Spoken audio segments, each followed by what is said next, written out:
कैसे हैं सभी, आपका स्वागत है आरके स्टडी इंस्टीट्यूट में। दोस्तों, हम पिछले क्लास में राष्ट्रपति के बारे में कुछ उसकी शक्तियां समझ रहे थे। राष्ट्रपति की शक्तियां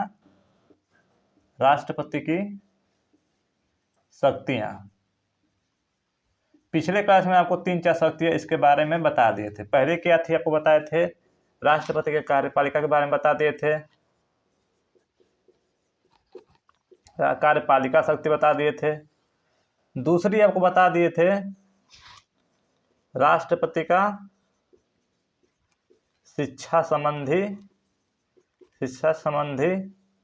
शक्ति बता दिए थे कि नहीं बता दिए थे? बता दिए थे, अच्छे से बता दिए थे। चौथी चीज बता दिए थे विवेकाधिकार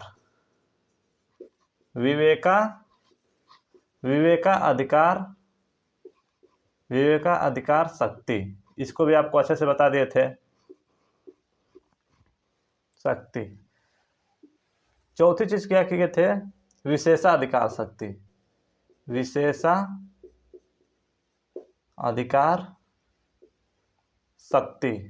ये भी राष्ट्रपति को आपको समझा दिए थे। ये 4 शक्ति आपको पिछले क्लास में एकदम बेहतरीन तरीके से अच्छे से आपको समझा दिए थे। इतना आप समझ गए। तो आज हमको समझना है 2-3 और शक्ति है, उसको समझ लेते हैं। देखिए, उसके बाद है विधायी शक्ति। कौन सी है? 5वां विधायी शक्ति।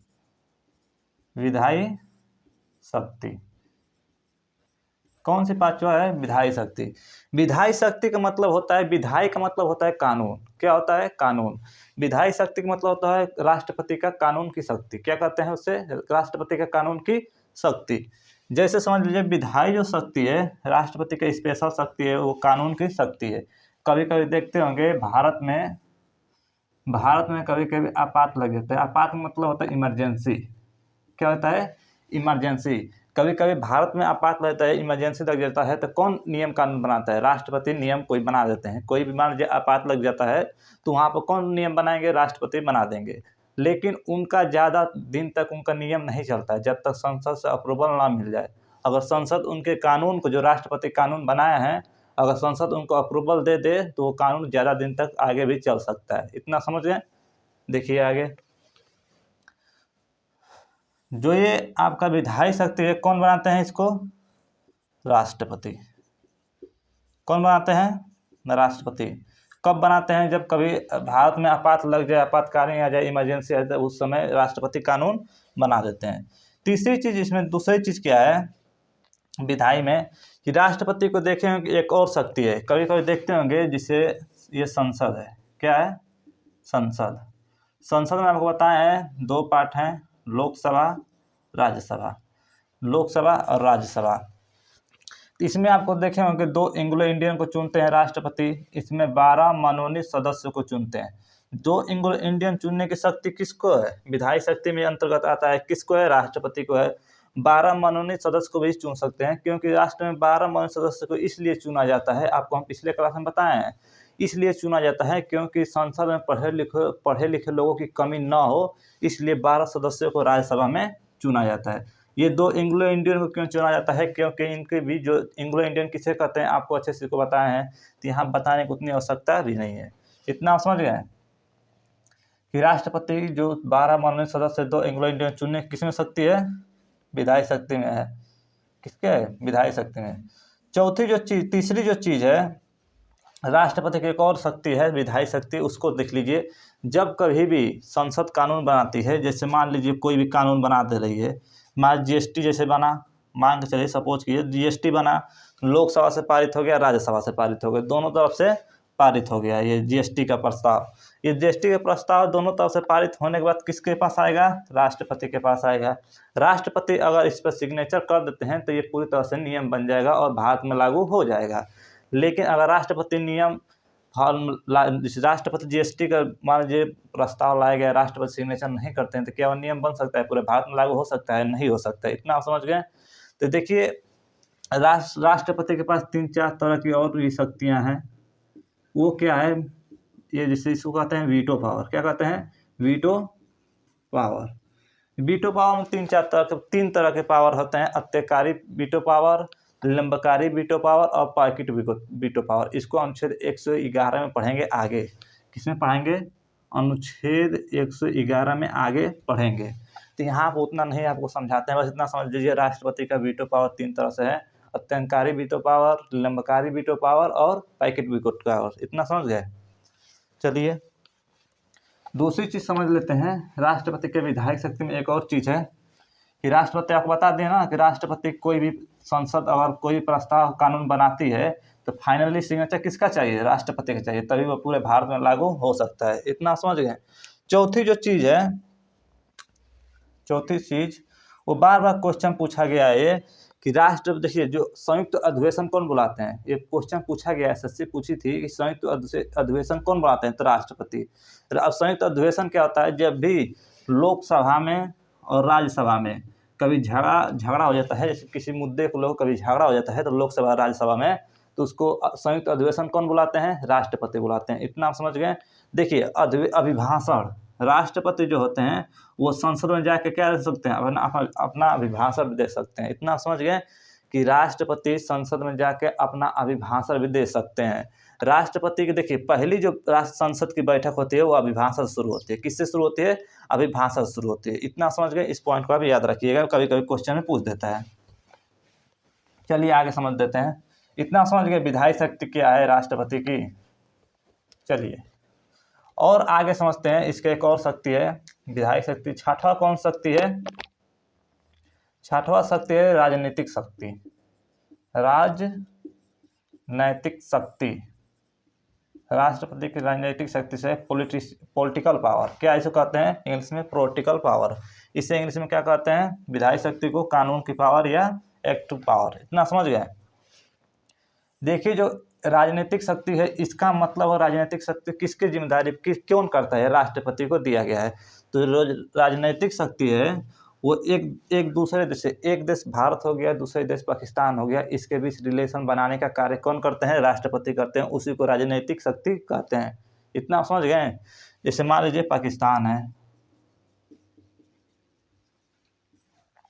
और ये भारत, पाकिस्तान और भारत, इसके बीच संबंध रखने के लिए, संबंध बनाने के लिए, रिलेशन रखने के लिए किसको चुना गया है, राष्ट्रपति के राजनीतिक सैनिक चुना गया है। राष्ट्रपति काम करते हैं, संबंध बनाते हैं एक दूसरे देश को बीच में, इतना समझ गए। ये राष्ट्रपति खुद संबंध नहीं बनाते, ये अपने मंत्री नियुक्त किए हैं, विदेश मंत्रालय नियुक्त किए हैं, यानी मंत्री नियुक्त किए हैं विदेश मंत्रालय। वो मंत्री किसको नियुक्त किए हैं, IFS, किसको नियुक्त किए हैं, IFS। ये भी कौन नियुक्त करते हैं, IFS को राष्ट्रपति ही नियुक्त करते हैं। तो ये किनको IFS कौन नियुक्त करते हैं, राष्ट्रपति नियुक्त करते हैं। ये IFS इसका फुल फॉर्म होता है इंडियन फॉरेन सर्विस। क्या फुल फॉर्म होता है, इंडियन फॉरेन सर्विस। यही विदेशों में राजदूत बनकर जाते हैं, विदेशों में क्या बन के जाते हैं, विदेशों में राजदूत बन के जाते हैं, इतना समझ गए। विदेशों में कौन जाते हैं राजदूत बनकर, IFS जो सर्विस जो जॉब करते हैं वही व्यक्ति क्या करते हैं, ये सब IFS जितने होते हैं UPSC क्लियर करके आए हुए होते हैं, यही लोग जाकर विदेशों में राजदूत बनते हैं, इतना आप समझ गए। देखिए जो ये IFS होते हैं ये विदेशों में राजदूत बन के किसके सिग्नेचर पर जाते हैं, राष्ट्रपति के। ये क्वेश्चन पूछा गया है कि जो IFS होते हैं वो किसके सिग्नेचर से जाते हैं विदेशों में राजदूत बनने, राष्ट्रपति के सिग्नेचर से जाते हैं विदेशों में राजदूत बनने के लिए, इतना समझ गए। राष्ट्रपति का अगर मान लीजिए IFS हैं, ये कोई व्यक्ति IFS है और वो सिर्फ संसद का सिग्नेचर लेकर चला गया विदेश में, किसी भी मान लीजिए पाकिस्तान में आ रहा है, वो पाकिस्तान में मान लीजिए IFS आ गया, संसद का सिर्फ सिग्नेचर है, किसका, संसद का सिग्नेचर लेके, तो ये पाकिस्तान के जो भी राष्ट्रपति होंगे ये इसको अप्रूवल नहीं देंगे, अपने देश में स्वीकार नहीं करेंगे अगर राष्ट्रपति का सिग्नेचर नहीं रहेगा। तो राष्ट्रपति का सिग्नेचर होना अति आवश्यक है, तभी जाके ये अप्रूवल देंगे पाकिस्तान में कि आप भी यहाँ रहिए, अपना काम करिए, रिलेशन बना के रखिए, इतना समझ गए। IFS का काम क्या होता है। चलिए आगे देखते हैं। देखिए जो राजदूत होते हैं, राजदूत ये अपने देश से भी जा सकते हैं, विदेश से भी इंडिया में आ सकते हैं। राजदूत विदेशों से भी इंडिया में क्या आ सकते हैं, राजदूत आ सकते हैं। जब कोई विदेश से राजदूत आता है इंडिया में तो उसको सबसे पहले राष्ट्रपति भवन में जाकर अपना पूर्णतः क्या देना पड़ता है, परिचय देना पड़ता है। क्या देना पड़ता है, परिचय देना पड़ता है। उस जो विदेश का आया रहता है दूत, उसको भी राष्ट्रपति क्या होना चाहिए, मोहर होना चाहिए, उस जहाँ से वो जिस देश से आया उस देश के राष्ट्रपति का, इतना समझ गए।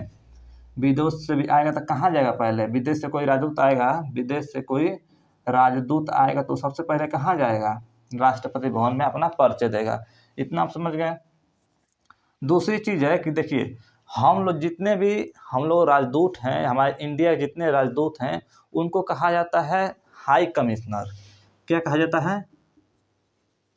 High commissioner. क्या कहा जाता है? High commissioner. इनको हाई कमिश्नर क्यों कहा जाता है? जैसे समझिए, जितने भी देश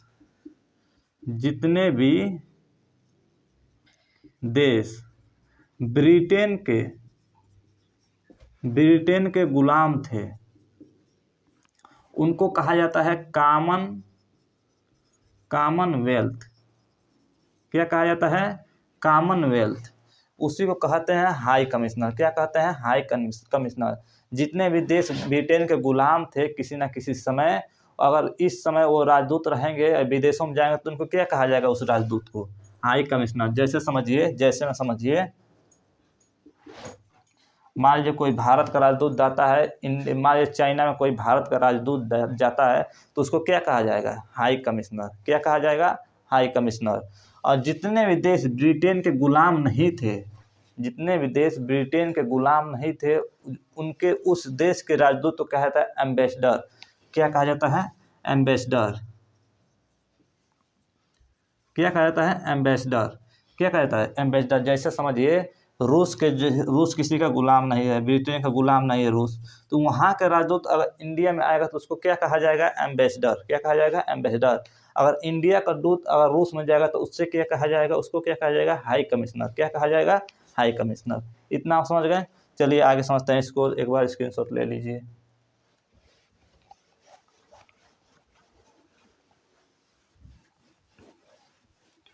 चलिए आगे समझते हैं।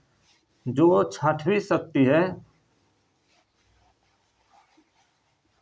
राजनीतिक शक्ति हो गई, जो छठवीं शक्ति है सैन्य शक्ति। कैसी शक्ति है वो? सैन्य शक्ति। राष्ट्रपति की सैन्य शक्ति। ये सैन्य शक्ति का मतलब समझिए, सैन्य शक्ति का मतलब होता है मिलिट्री पावर। इंग्लिश में कहते हैं मिलिट्री पावर। जो सैन्य शक्ति है इसमें 3 सेना आते हैं। कौन कौन? थल सेना, वायु सेना और जल सेना। इन तीनों सेनाओं के प्रमुख कौन होते हैं? राष्ट्रपति। कौन होते हैं? प्रेसिडेंट। कौन होते हैं? राष्ट्रपति। वर्तमान में राष्ट्रपति कौन है? द्रौपदी मुर्मू जी। वही तीनों सेनाओं क्या है? प्रमुख है प्रेजेंट टाइम के। इस पॉइंट को आप याद रखिएगा। जो ये तीनों सेनाएं हैं ये अलग अलग हैं। ये तीनों सेनाएं क्या हैं? ये अलग अलग हैं। एक दूसरे को आर्डर नहीं दे सकती। ये तीनों सेनाएं एक दूसरे को आर्डर नहीं दे सकती। इन तीनों सेनाओं के ऊपर किसे नियुक्त किया गया है? इन तीनों सेनाओं के ऊपर एक सीडीएस को नियुक्त किया गया है। सीडीएस। किसको नियुक्त किया गया है? सीडीएस को नियुक्त किया गया है। सीडीएस का फुल फॉर्म किसको नियुक्त किया गया है? सीडीएस। इतना समझ गए। सीडीएस। देखिए, सैन्य शक्ति जो है, सैन्य शक्ति ये किसके पास होता है? सब इन तीनों सेनाओं का अध्यक्ष कौन होते हैं? राष्ट्रपति। कौन होते हैं? राष्ट्रपति। देखिए, ये जो थल सेना है, वायु सेना है, जल सेना है, ये तीनों सेना एक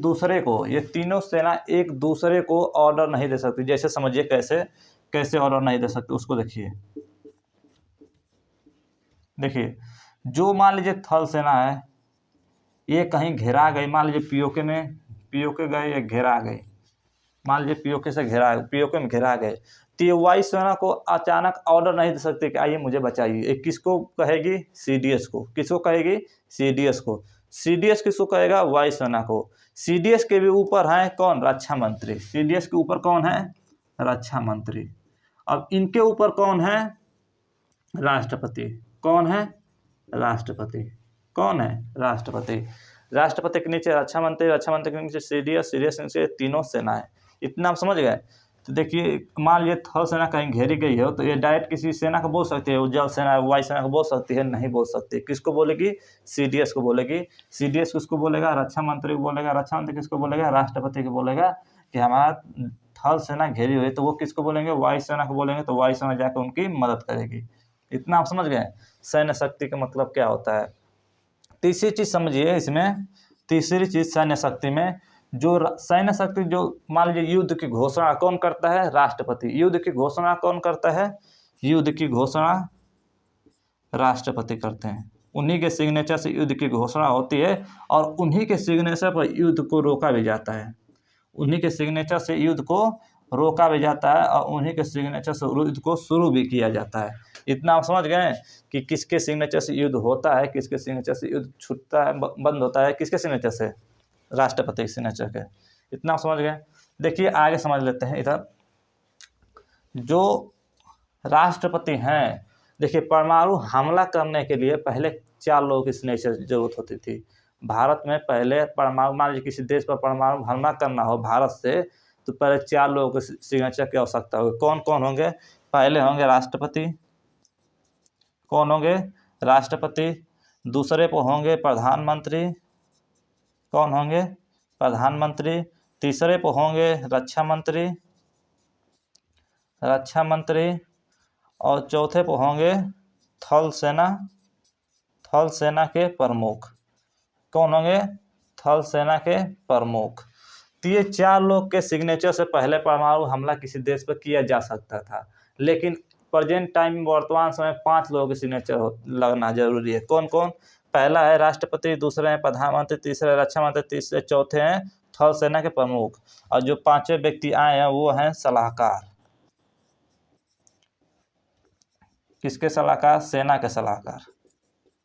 इसके सेना का सलाहकार, इनका भी क्या सिग्नेचर होना जरूरी है, तभी जाके परमाणु हमला हो सकता है। इतना आप समझ गए। तो एक बार स्क्रीनशॉट ले लीजिए।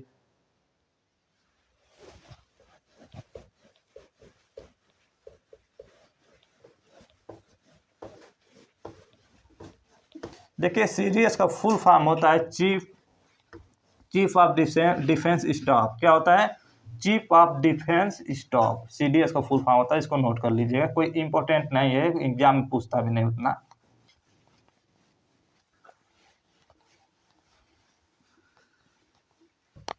चलिए तो आपका ये राष्ट्रपति की शक्तियाँ समाप्त हो गई। कितनी शक्तियाँ थी, 6 शक्तियाँ थी।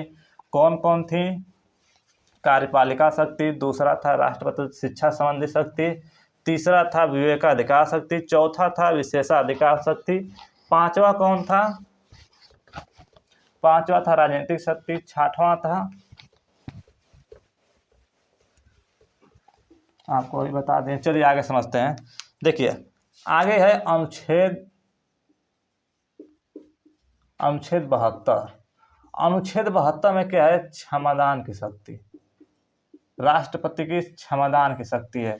अब आप सोचते होंगे कि सर अभी तक हम अनुच्छेद 62 तक पढ़े ही हैं। कहाँ तक पढ़े हैं, 62 तक।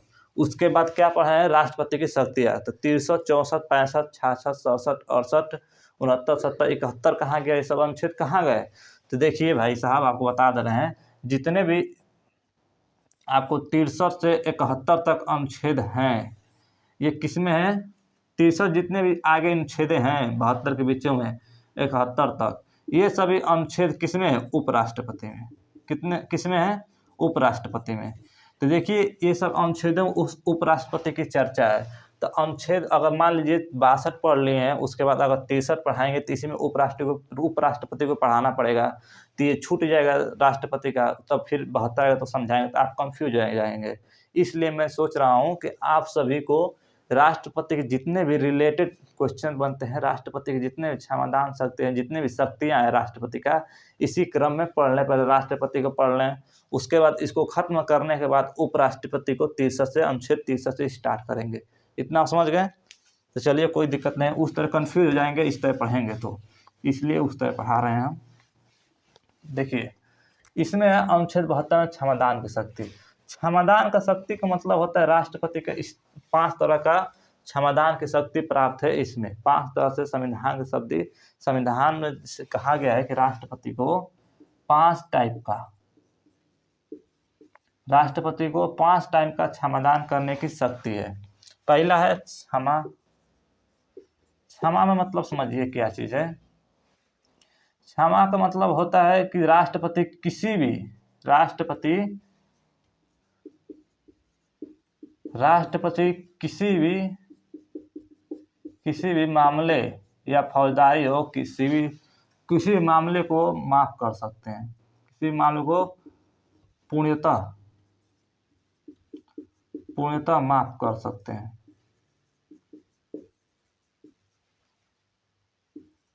किसी भी मामले को पूर्णतः माफ कर, जैसे समझिए कैसे, मान लीजिए कोई व्यक्ति है,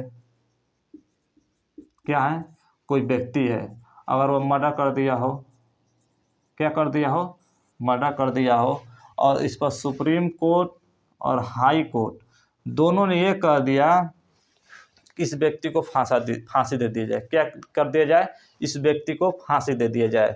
अगर राष्ट्रपति चाहेंगे तो इसका जो मर्डर का जो फांसी देने का सज़ा इसको सुनाया गया है, क्या सुनाया गया है, फांसी देने की सज़ा। कौन दिया है, सुप्रीम कोर्ट या हाई कोर्ट कह दिया है कि इस व्यक्ति ने ज़्यादा मर्डर कर दिया है, इसको फांसी दे दीजिए, फांसी की सज़ा सुना दिया है। तो राष्ट्रपति चाहेंगे तो इस मर्डर जो व्यक्ति किया रहेगा इसकी सज़ा को माफ़ कर सकते हैं, पूर्णतः माफ़ कर सकते हैं।